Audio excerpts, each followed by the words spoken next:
Okay, mga kaigalan, atong may nabi si Sir Bon, ang information officer no sa Walang Gutom program sa DSWD Region 10. Sir, good morning and kumusta kung apay kayo sa programa Walang Gutom dito sa Misamis Occidental?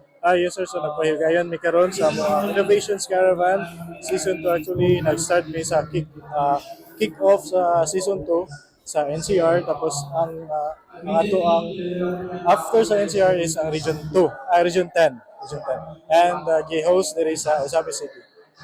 Pili na ko kuan kada ko mga katawhan nato mga yan. Unsa ang Walang Gutom program sa DSWD?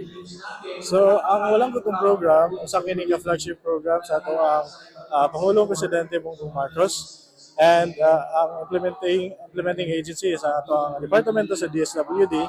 So, ang benepisyo nga ginahatag sa atong programa sa Walang Gutom program mo ang food transfer, food commodities, food package, food basket, nga worth 3,000 composed sa mga nagkalain-lain nga food groups kining Go, Grow, and Glow.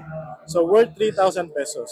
So 50% ana for carbohydrates and 30%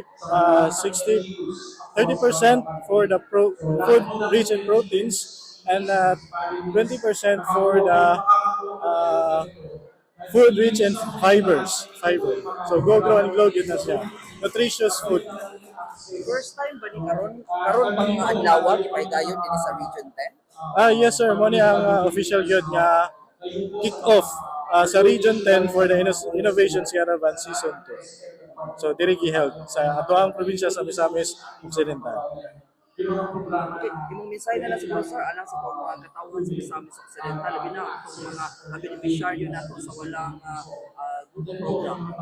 So, ako lang mensahe no sa mga beneficiary nato. Since bago magta nag-start pa diri sa atong province sa Misamis Occidental, so keep in touch lang ta sa ato ang mga opisina, labi na gyud sa City Social Welfare and Development or sa Municipal Social Welfare and Development para sa dugang nga mga updates kabahin sa atong programa nga Walang Gutom program. Kamulo pa tong listing. Actually sir, wala tayo ginahim listing.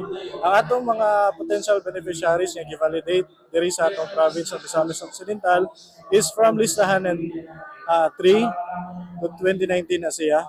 So, and then after ato, since may CBMS nga gigawas, so dito na po tayo nag-base sa atong potential beneficiaries. Then last month, nahumanta sa atong validation diri sa atong mga munisipyo.